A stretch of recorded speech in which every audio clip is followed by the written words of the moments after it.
Au nom du Père et du Fils et du Saint-Esprit. Amen. Grande joie d'être là avec toi en ce jeudi 25 août. Et aujourd'hui, nous célébrons Saint Louis, roi de France. Un saint, un roi, mais un homme très humble, avec un cœur très, très pauvre, qui a voulu vraiment régner selon le Christ. Que le Christ puisse aussi régner dans nos vies, que notre vie puisse manifester le Christ, la façon de faire du Christ. La première lecture d'aujourd'hui, c'est 1 Corinthiens, chapitre 1er, à partir du verset 1. Paul, appelé à être apôtre du Christ Jésus par la volonté de Dieu, et soutient les frères, à l'Église de Dieu, établie à Corinthe, à ceux qui ont été sanctifiés dans le Christ Jésus, appelés à être saints, avec tous ceux qui en tout lieu invoquent le nom de Jésus-Christ, notre Seigneur, le leur et le nôtre. À vous grâce et paix de par Dieu notre Père et le Seigneur Jésus-Christ. Je rends grâce à Dieu sans cesse à votre sujet par la grâce de Dieu qui vous a été accordée dans le Christ Jésus, car vous avez été comblés en lui de toutes les richesses, toutes celles de la parole et toutes celles de la science, en raison même de la fermeté qu'a prise en vous les témoignages du Christ.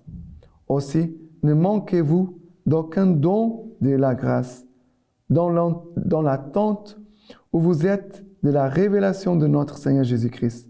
C'est lui qui vous affermira jusqu'au bout, pour que vous soyez irréprochables au jour de notre Seigneur Jésus-Christ. Il est fidèle, le Dieu par qui vous avez été appelés à la communion de son Fils Jésus-Christ, notre Seigneur. Alors, première chose ici, c'est le Seigneur veut te dire à vous grâce et paix de par Dieu, notre Père et le Seigneur Jésus-Christ. Le Seigneur veut te donner en cette lecture divine grâce et paix. Notre deuxième chose, c'est je rends grâce à Dieu sans cesse à votre sujet. Rendre grâce. Rends grâce à Dieu. Remercier le Seigneur. Avoir un cœur de gratitude, de reconnaissance. Rends grâce à Dieu. Ça veut dire, même dans les choses difficiles, je peux dire, Seigneur, je te rends grâce pour telle situation, car je sais que tu me soutiennes. C'est toi qui me donnes la force. C'est toi qui me donnes l'espérance. C'est toi qui m'accompagnes. C'est toi qui me soutiens avec ton amour. Ça veut dire, je peux rendre grâce. Je ne veux pas rendre grâce parce que ma maison est tombée, a été détruite. Bon, je peux même rendre grâce en disant, Seigneur, si tu as permis ma maison de tomber, Seigneur, je te remercie pour tout ce que le Seigneur va m'aider maintenant à remettre à nouveau ma maison debout, par les forces que tu me donnes, ou par les gens qui sont autour de moi, qui sont touchés aussi par ma situation, et qui ont manifesté de l'amour et aussi de cette possibilité de m'aider. Mais vous comprenez, avoir un cœur de grâce qui nous permet d'avoir un regard de foi et de voir la présence de Dieu et l'action de Dieu. Et après, il dit, vous avez été comblés de toutes les richesses, toutes celles de la parole et toutes celles de la science. Ça veut dire, le Seigneur, par sa parole, vient te combler d'une richesse. La parole de Dieu que nous recevons, c'est une richesse. Mais en même temps, c'est une science. Science, ça veut dire une connaissance. Parce que la parole de Dieu va nous apprendre à nous connaître Dieu, à connaître la vie humaine, à connaître les chemins de Dieu, à connaître la façon dont Dieu veut nous faire grandir et la façon dont Dieu nous fait devenir saints.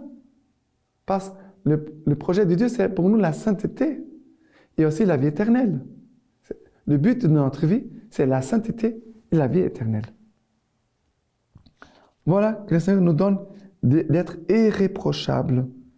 Ça veut dire que le Seigneur nous puisse venir nous affermir aujourd'hui et que nous soyons irréprochables. Ça veut dire sans tache, sans péché. Et maintenant, le psaume d'aujourd'hui, le psaume 145, à partir du verset 2. Je veux te bénir chaque jour, je louerai ton nom toujours et à jamais. Grand est Seigneur et louable hautement à sa grandeur point de mesure. Un âge à l'autre vantera tes œuvres, fera connaître tes prouesses, splendeur de gloire ton renom. Je me répète les récits de tes merveilles. On dira ta puissance de terreur, et moi je raconterai ta grandeur. On fera mémoire de ton immense bonté, on acclamera ta justice. Il commence le psaume en disant « Je veux te bénir chaque jour, je louerai ton nom toujours et à jamais ». C'est l'attitude de rendre grâce, remercier le Seigneur, comme nous avons vu à tout à l'heure. Et après, à la fin, il dit et on fera mémoire de ton immense bonté, on acclamera ta justice. La louange, de bénir le Seigneur, de remercier le Seigneur, de rendre grâce à Dieu, va nous aider à faire mémoire de la bonté du Seigneur et aussi en même temps de communiquer cette bonté du Seigneur envers les autres. Ça veut dire que une personne qui est dans l'action de grâce, elle est dans une attitude d'amour, de confiance en Dieu. Et cette personne va communiquer aux autres cet amour et cette confiance en Dieu. Et nous tous, nous avons besoin de cet amour et de cette confiance en Dieu. Et après, on acclamera ta justice. Ça veut dire que je vais établir on parlait tout à l'heure de d'être affermi dans la foi, d'avoir une vie irréprochable. Ça veut dire que ma vie s'appuie sur la justice du Seigneur. Non pas ma justice, c'est la justice du Seigneur. Alors, le Seigneur, ici, il parle de bénir la louange, raconter les merveilles de Dieu, mais en même temps, après, on voit cette bonté, cet amour du Seigneur qu'on proclame, cette confiance qu'on annonce et qu'on communique pour les autres personnes. Et maintenant, l'évangile d'aujourd'hui, c'est l'évangile de Matthieu, chapitre 24, à partir du verset 42. Veillez donc, parce que vous ne savez pas quel jour va venir votre maître. Comprenez-le bien. Si le maître des maisons avait su à quelle heure de la nuit le voleur devait venir, il aurait veillé et n'aurait pas permis qu'on perçât le mur de sa demeure. Ainsi donc, vous aussi, tenez-vous prêts, car c'est à l'heure que vous ne pensez pas que le Fils de l'homme va venir. Quel est donc le serviteur fidèle et avisé que le maître a établi sur les gens de sa maison pour leur donner la nourriture au temps voulu? Heureux ces serviteurs que son maître, en arrivant, trouvera occupés de la sorte. En vérité, je vous l'ai dit, il l'établira sur tous ses biens. Mais si mauvais serviteur dit en son cœur, mon maître tarde, et qu'il se mette à frapper ses compagnons, à manger et à boire en compagnie des ivrognes, le maître de ses serviteurs arrivera au jour qu'il n'attend pas et à l'heure qu'il ne connaît pas. Il le retranchera et lui assignera sa part parmi les hypocrites. Là seront les pleurs et les grincements des dents. Alors, qu'est-ce que le Seigneur nous dit ici? Il veut trouver des gens, un serviteur fidèle et avisé pour l'établir sur les gens de sa maison. Le Seigneur cherche des serviteurs fidèles et avisés pour prendre soin de sa maison, ça veut dire de son Église, et de ses enfants. Le Seigneur, cela parle de l'Église. D'un côté, ça parle de notre âme, ça veut dire le voleur qui veut venir voler la grâce de Dieu en nous. On doit veiller sur notre âme, sur notre vie, pour ne pas laisser les démons y entrer, mais en même temps, de ne pas laisser les démons entrer aussi dans notre façon de faire les choses. Parce que ce serviteur fidèle et avisé qui prend soin des choses du Seigneur, voilà, il n'a pas perdu la grâce. Il conserve la grâce en lui. Mais l'autre qui se dit, mais Seigneur, mon Seigneur demeure à venir, Jésus n'arrive pas, il ne me répond pas, je demande la grâce et la grâce n'arrive pas. Ça veut dire qu'il a oublié la foi. Il a perdu la direction il a perdu la présence de Dieu, il a laissé le voleur venir et voler la grâce. Il va commencer à boire, à manger, à être en compagnie des ivrognes, va frapper les uns les autres. Il a perdu la grâce. Il a laissé voler la grâce en lui. Ça veut dire que les services, notre service, c'est aussi une façon de conserver la grâce et de faire même multiplier la grâce en nous. Le Seigneur cherche des gens fidèles. Tu es fidèle pour des choses, je peux te confier davantage. Si tu n'es pas fidèle, le Seigneur ne peut pas te confier rien. D'ailleurs, il va t'enlever même ce qu'il t'a donné. Que nous puissions faire attention aux voleurs. Faites attention aux voleurs. Maintenant, la lecture patristique d'aujourd'hui. Sans lui, roi de France, il réalisa le type de laïc vivant selon l'Évangile.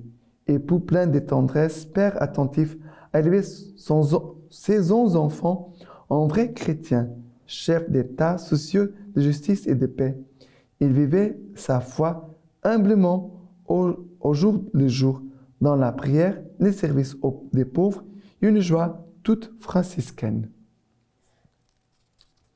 Maintenant, les paroles de Saint Louis. Cher fils, je t'enseigne premièrement que tu aimes Dieu de tout ton cœur et de tout ton pouvoir, car sans cela, personne ne peut rien valoir. Tu dois te garder de toutes choses que tu penseras devoir lui déplaire et qui sont en ton pouvoir. Et spécialement, tu dois avoir cette volonté que tu ne fasses un péché mortel pour nulle chose qui puisse arriver, et qu'avant de faire un péché mortel, avec connaissance que tu souffrirais et que l'on te coupe les jambes et les bras, et que l'on t'enlève la vie par les plus cruels martyrs.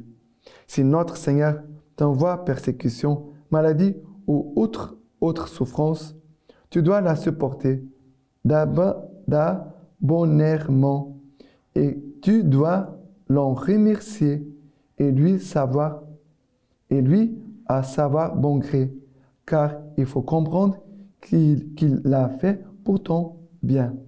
De plus, tu dois penser que tu as mérité ceci, et encore plus, s'il le voulait, parce que tu l'as peu aimé et peu servi, et parce que tu as fait beaucoup de choses contre sa volonté. Les paroles très exigeantes que le saint roi lui donne à son enfant, à ses enfants. Maintenant, je vous laisse la bénédiction par les mains toutes pures de la Vierge Marie. Dieu Tout-Puissant vous bénisse et vous garde, le Père, le Fils et le Saint-Esprit. Amen.